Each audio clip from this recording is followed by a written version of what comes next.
बिस्मिल्लाहिर्रहमानिर्रहीम। अल्हम्दुलिल्लाह, ये हमारी 42वीं वीडियो है। 41वीं वीडियो में मैंने जो बयान किया थोड़ा सा रिवाइज कर लेते हैं। मैंने जंग खंदक के ताल्लुक़ से बयान किया कि उसमें अबू सुफियान जो इस्लाम का बहुत बड़ा दुश्मन था, उस बंदे ने 10,000 का लश्कर तैयार किया था और सारे अरब को मुसलमानों के ख़िलाफ़ खड़ा कर दिया था ताकि मुसलमानों के वजूद को मिटा दिया जाए, उनको नीस्त नाबूद कर दिया जाए। और पूरे कबीलों को इसने मिलाया था। कबीले में जा जा के जंग की आग इसने भड़काया, सारे कबीलों को इसने इकट्ठा किया, मगर अल्लाह रब्बुल इज़्ज़त की तरफ से ये करना हुआ, अल्लाह का करना ऐसा हुआ, सारा प्लान जो है खाक में मिल गया।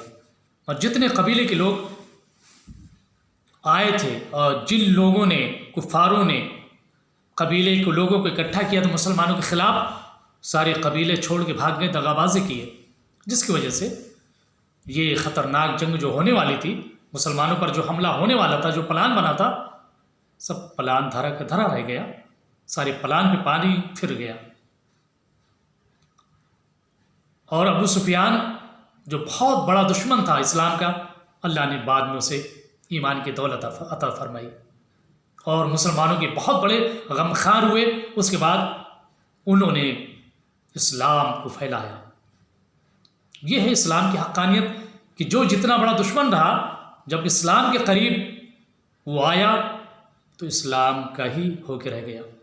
ऐसे वाक़यात अभी इस करंटली टाइम में बहुत से मिलते हैं। जो जितना बड़ा दुश्मन रहा, इस्लाम को क्रिटिकल तौर पे पढ़ना चाहा, तनकीद के लिए, क्रिटिसाइज़ करने के लिए, मगर उन लोगों ने जब इस्लाम को पढ़ा तो इस्लाम के दामन में आके पनाह लिया उन लोगों ने। अब आइए देखते हैं हिजरत का 6वां साल। इस साल जो दो बड़े वाक़यात हुए, बैअत रिज़वान और बैअत रिज़वान और सुलह हुदैबिया। सुलह हुदैबिया ये ऐसा वाक़या है जो सुलह हुदैबिया हुई, इसकी वजह से इस्लाम के फैलने का रास्ता खुल गया। क्योंकि सुलह हुदैबिया की वजह से सारे लोगों के माबैन गुफ्तो शुनीद, तबादला ख्याल, आमदो रफ्त का सिलसिला मुसलमानों कुफार के दरमियान जब होने लगा तो इस तरीके से मामला बहुत अच्छा बना और इस्लाम फैलने का बहुत बड़ा ज़रिया सुलह हुदैबिया बनी। अल्लाह के नबी अलैहिस्सलाम 1400 सहाबा को लेके उम्रा के लिए निकलते हैं और अंदेशा था, इसकी वजह से आपने एक शख्स को भेजते हैं ताकि वो पता लगाए कि कुफार कहीं ऐसा तो नहीं कोई साजिश किए हों। जब वो बंदा जाता है, पता चलता है कि वो कबाइल के चंद कबाइल को, लोगों को इकट्ठा कर लिया है मुसलमानों को रोकने के लिए। फिर वही दगाबाजी जो हिजरत के 5वें साल किए थे ये लोग, इस साल भी इन लोगों ने कबाइल के लोगों को इकट्ठा कर लिया ताकि मुसलमानों को उम्रा न करने दिया जाए। मेरे नबी अलैहिस्सलाम हुदैबिया के मकाम पे ठहरते हैं और वहाँ पानी बहुत कम था, पानी ख़त्म हो गया था। उस वक्त मेरे नबी अलैहिस्सलाम से जो मौजज़ात सादिर हुए थे वो ये कि थोड़ा पानी था, आपने जब अपने दस्ते मुबारक को पानी में डाला, पानी उबलने लगा और जो कुआं सूख गया था उसमें आपने अपने लुआब दहन को डाला तो कुआं पानी से भर गया। अब आप देखते हैं बैअत रिज़वान के बारे में। आइए देखते हैं बैअत रिज़वान। जब पता चला कि कुफार एक अजीम लश्कर तैयार कर चुके हैं, मेरे नबी अलैहिस्सलाम हज़रत उस्मान को भेजते हैं ताकि जाके सुलह मुसालहत की बात करें और बताएं कि हम लोग उम्रा करने आ रहे हैं, जंग और लड़ाई करने के लिए नहीं आ रहे हैं। हज़रत उस्मान जब जाते हैं तो हज़रत उस्मान को ये जालिम रोक लेते हैं और ये ख़बर फैल जाती है कि हज़रत उस्मान को कत्ल कर दिया गया, जिसकी वजह से मेरे नबी अलैहिस्सलाम सहाबा को बुलाते हैं और बैअत लेते हैं और मेरे नबी कहते हैं, ऐ मेरे सहाबा, मेरे हाथ पे बैअत लो कि मरते दम तक हमारा साथ दोगे। ये इसको बैअत रिज़वान कहते हैं, यानी जब हज़रत उस्मान की शहादत की खबर आई, झूठी खबर, उसकी वजह से मेरे नबी बैत लिए सहाबा से कि मरते दम तक तमाम साहबी हमारा साथ देंगे, मगर बाद में पता चला ये खबर झूठी थी।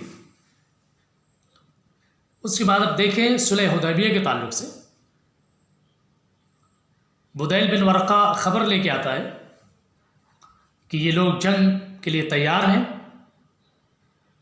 और पूरी तैयारी ये लोग कर चुके हैं। तो अल्लाह के नबी अलैहिस्सलाम इसको भेजते हैं कि जाओ बात करो, मेरा पैगाम पहुंचाओ कि हम लोग उम्रा करने आ रहे हैं, जंगो जिदाल करने के लिए नहीं आ रहे हैं। जब ये जाते हैं, उर्वा बिन मसऊद सक़फ़ी बात करता है और वो बंदा आके जब देखता है सहाबा के हालात को, अल्लाह के नबी को और सहाबा को जब देखता है, उस वक्त मेरे नबी अलैहिस्सलाम वज़ू कर रहे थे। जब अल्लाह के नबी वज़ू कर रहे थे, जो वज़ू का पानी गिर रहा था, सहाबा लपक लपक के उस वज़ू के पानी को लेके अपने जिस्म पर, अपने चेहरे पे मल रहे थे। जब मेरे नबी अलैहिस्सलाम जब थूकते थे तो साहब अपने हाथों पे लेकर अपने जिस्म पर, अपने चेहरे पे मल लेते। सहाबा नबी की बारगाह में ऐसे थे गोया कि उनके सरों पर परिंदे बैठे हुए, इतनी खामोशी, इतनी अदब व एहतराम के साथ सहाबा को जब इस अंदाज में देखा तो बंदा चाहता है और लोगों से कहता है ऐसे दीवानों और फरजानों से जंग करना या उनका रास्ता रोकना मुनासिब नहीं। फिर दूसरा शख्स जाता है सुलह की बात करने के लिए। उसके बाद एक बंदा जो सुहैल बिन अम्र, वो आता है अल्लाह के नबी अलैहिस्सलाम के पास और सुलह की वो बात करता है। काफ़ी देर तक बात चलती रहती है। उसके बाद इत्तेफाक होता है कि 10 साल तक हम जंग नहीं करेंगे। जब ये इत्तेफाक हो जाता है तो मुसलमानों के लिए, इस्लाम के लिए रास्ता खुल जाता है, क्योंकि 10 साल तक जब जंग नहीं होगी तो मुसलमानों का आना जाना जब होगा, उठना बैठना होगा, मुसलमानों के अखलाक को जब देखेंगे कुफार, इनके रहन सहन को देखेंगे, इनकी ज़िंदगी को जब देखेंगे तो यकीनन इनके ज़िंदगी में, इनकी ज़िंदगियों में इनकलाब आएगा। वही हुआ जब सुलह हो गई। इससे पहले मना था कि कोई कुफार, कोई मदीने वाला को मक्का नहीं जा सकता, अगर मक्का जाएगा तो वापस नहीं किया जाएगा, बड़ी सख्ती थी। मगर सुलह के बाद सारा रास्ता खुल जाता है, मुसलमानों को मौका मिलता है इस्लाम के ताल्लुक से बात करने का।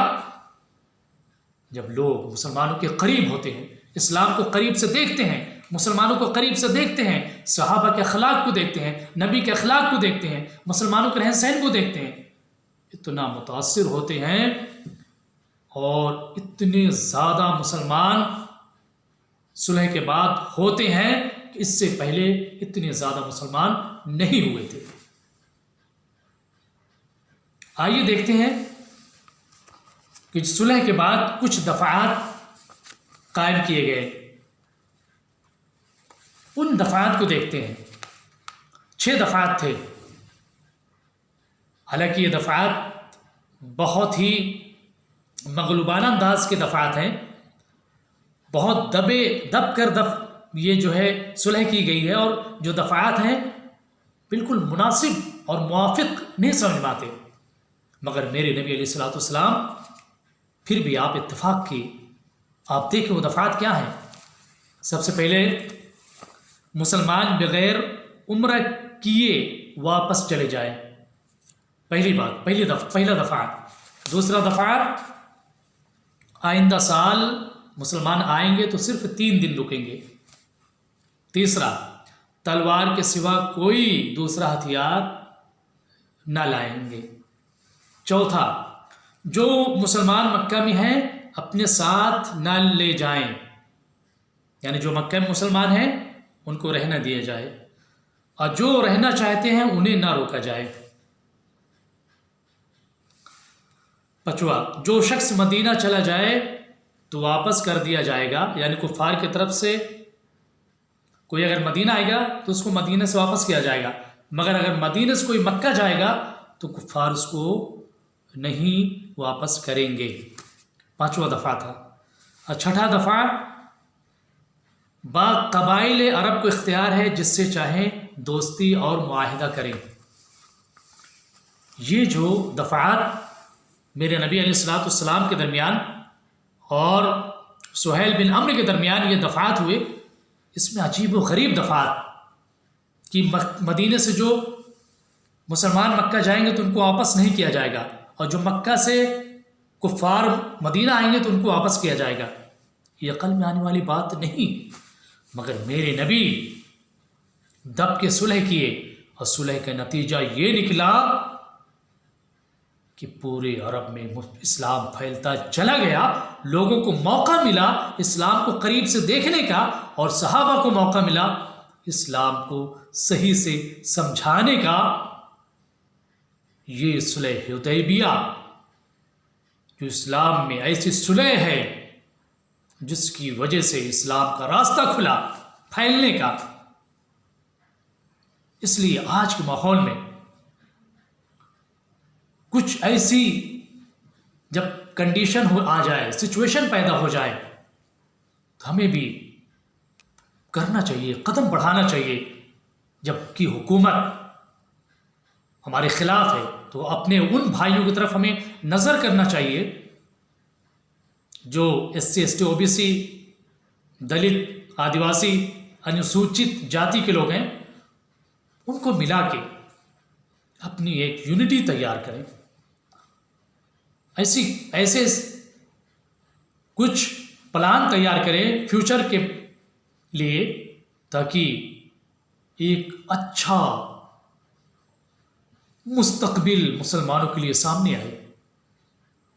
ऐसा करना पड़ेगा, कहीं कहीं दब के सुलह करना पड़ेगा। उसका नतीजा ये निकलेगा कि हमारा जो मकसद होगा उस मकसद में हमें कामयाबी मिलेगी। जैसा कि मेरे नबी ने कुफ्फार से दब के सुलह की। आपके पास ताकत पावर थी, चाहते तो डट जाते कि नहीं, इसको नहीं मानेंगे इन दफात को, मगर नहीं, मेरे नबी ने हिकमत अपनाई कि सबसे पहले अमन शांति कायम किया जाए, लोगों से मिला जाए, इस्लाम को बताया जाए, और उनको भी इस्लाम के करीब किया जाता है कि वो इस्लाम को देखें। जब पढ़ेंगे देखेंगे तो खुद ब खुद उनके दिल दिमाग में हक्कानियत और सच्चाई उभर कर सामने आएगी।